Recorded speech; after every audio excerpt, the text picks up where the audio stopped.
જૂનાગઢની કેશોદ નગરપાલિકામાં તારીખ 22 ફેબ્રુઆરીએ વિકાસલક્ષી બજેટ માટે સામાન્ય સભા યોજાશે।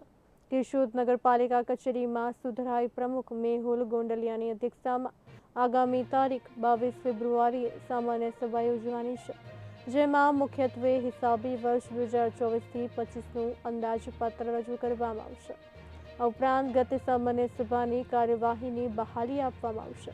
આ સભામાં કેન્દ્ર સરકાર અને રાજ્ય સરકાર દ્વારા વિકાસલક્ષી કામો કરવા માટે મળવાપાત્ર ગ્રાન્ટના કામો નક્કી કરવામાં આવશે।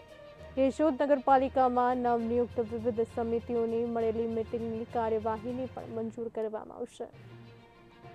કેશોદ નગરપાલિકાની એક સામાન્ય સભા આગામી તારીખ 22/2/2024 અને ગુરુવારના રોજ સવારના 11 કલાકે કેશોદ નગરપાલિકા કચેરીના સભાખંડમાં રાખવામાં આવેલ છે।